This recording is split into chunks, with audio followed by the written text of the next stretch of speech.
Hey everyone, it is your bro Leo the Hero here. I'm going to be doing a TMNT thoughts and feelings video. If you haven't noticed what that means, you just heard what RAPH Hamato had to say about the past couple of weeks.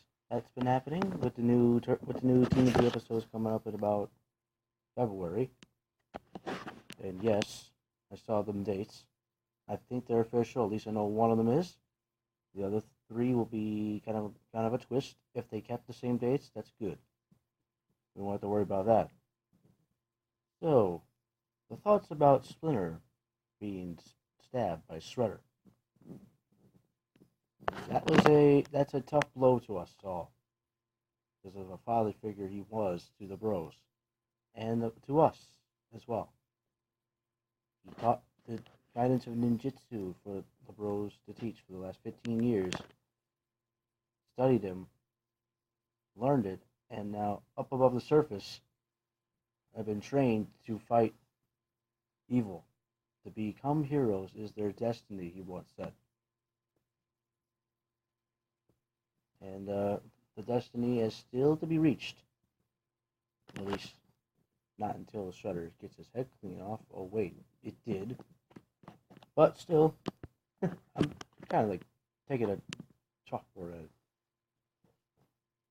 But anyways, I know how we all felt when Splinter gets stabbed, especially RAPH Hamato's.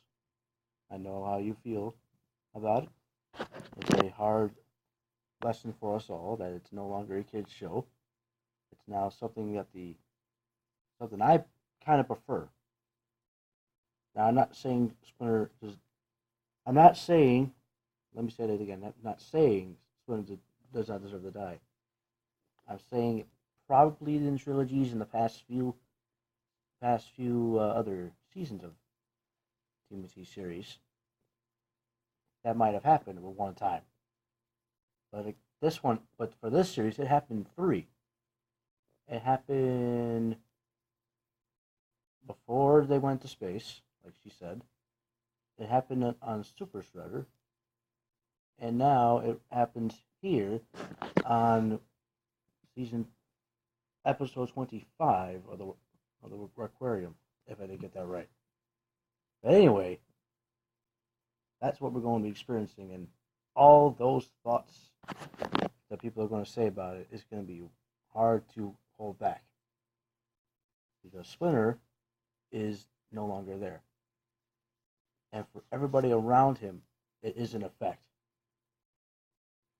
Especially to the one he was raised with, Farai, who never, like she said, never knew her parents until 15 years or so later, right around season 1, episode 14 is when we met her. And then when she knew the truth, it was season 2 and 19 when Tiger Claw showed up, when Leo broke the truth out of her, like I said at one point. But that's the one character for me, guys, that I don't want to see die either. Just because of all the hardship that she went through. It took a long, long time for her to know who her true father is, and now it's out that window. Hopefully there's some way for this to turn to be right for her. But the good news is she does have Leo on her side now. And that's probably the best thing we could ever ask for from her. Is to be on the good side, to be in the hands of Leo, let him carry this load, and put your trust in the team and the family around you. But we saw a couple of clips of what happened to her in the South Korea version. And if many of you saw that, you know what I'm talking about. But it was pretty good. So for, like I said, others around him, Leo will not have a father who had taught him, like I just said, in the Jitsu level and being a good leader that he is, to have his support and to help him guide through all the missions. because Leo's the one person who actually takes his his teachings seriously. You may not believe that, but that's what I know. And without that, it's going to be hard for Leo to have no father with him, but I think this could be a good thing for him too. Because he is the oldest, but he can lead his own.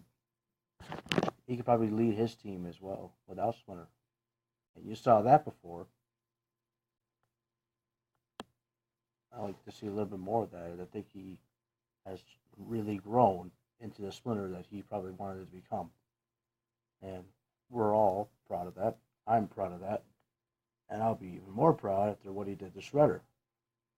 If you know what I mean, he his head off in the little battlefields of wearing the dark mask.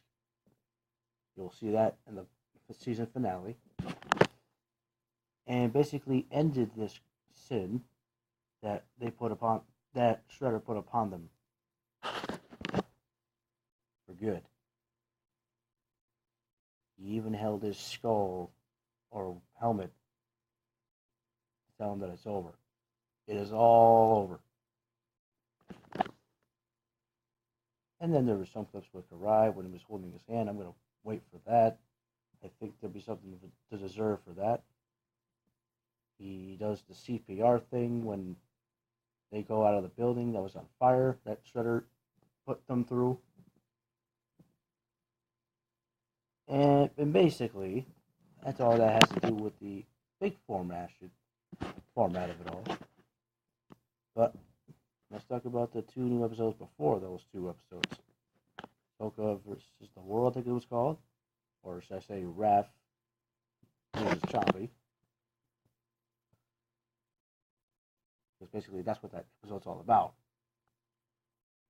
Chompy and Raph for the last time. Or it was the last time until you know what else happened. It was in the Laja Ray video. We might have seen that music one. You know, that gave it away a little bit. But I have feelings for Raph, and he definitely has a lot of things he didn't deserve. Being unable to control his anger, he's done better than since season 1.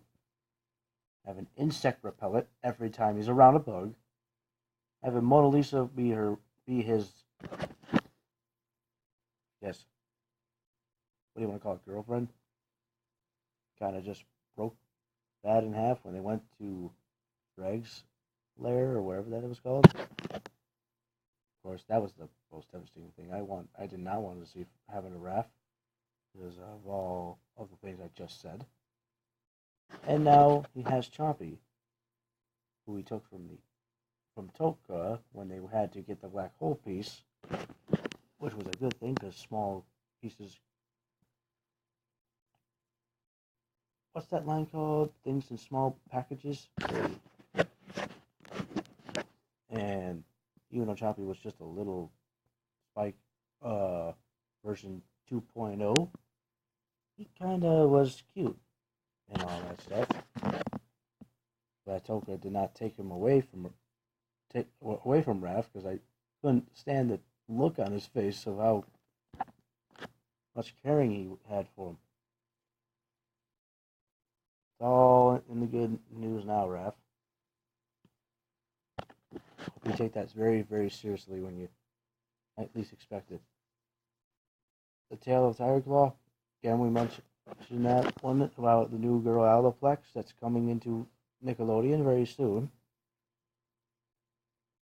I'm gonna guess what you saw in the previews of that episode tells you everything about Tiger Claw and Aloplex.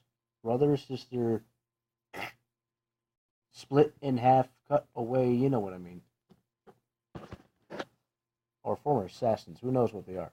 I'm going to find out when that comes out, if it is out by the 12th of February.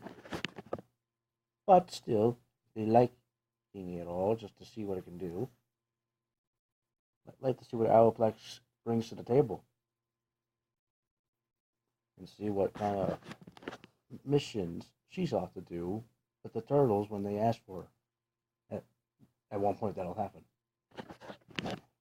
And basically, RAPH Hamato was also talking about the ages of the turtles. I think they're all around 15 to 16 years old now. I mean, you can't make this stuff up. 6 months ago, they were in space. I think one time they said they were 16 at one point. They were 15 at season 1, episode 1. It's 4 seasons. Don't you think they should be about 18 or 20? But either way, they've grown up. They've done better. They have completed anything that they could have done. Everything that was at let me say it again. Everything that came their way, they kind of almost defeated. And we're at the climax point of the season. When we are down to the final 4 or final 2, it gets really good.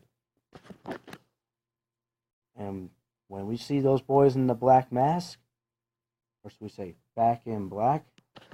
Somebody should play the AC/DC song when they see that. Be a good idea.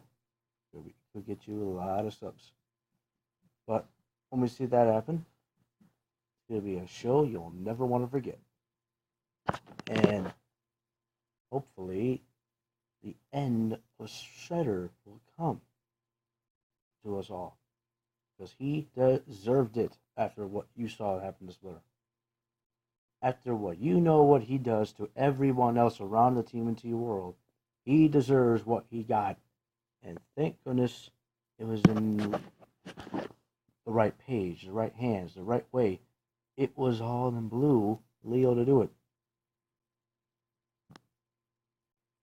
I don't know how long it took to end it, but it took as long as it should have been. We're going to a new season in July. So there's going to be probably plenty of thoughts to think about when we get there. Mona Lisa, will she come back for Raph when you least expect it? Future George, is he really alive or were you just dreaming? Is Splinter gonna resurrect himself? I don't know. I hope he does, just for everybody's hope and for just images of him being around the bros and everyone else around him. And it makes sense for each and every one of them to see him again. There is no hologram though, but they could have him in their memories, like you saw with their memories in the video that I'm talking about a few days ago. Especially Leo's memory, where he was the only one that went back to his childhood. I need to see that again.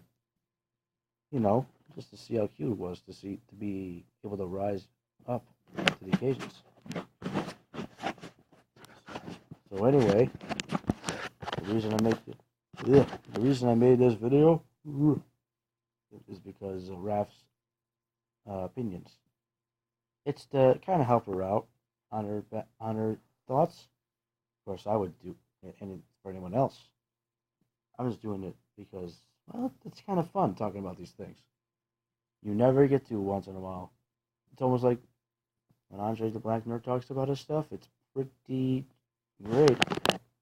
So we should probably do this when there's an update or stuff that's always happened.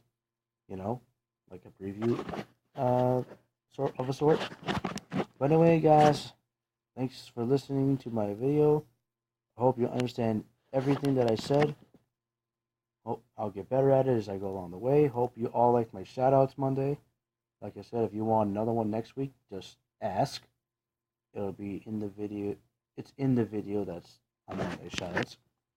And again, this is basically for Raph Hamato. Thank you for listening as well. If you're not already. But have a nice day, everyone, and keep up the good work. Like and subscribe.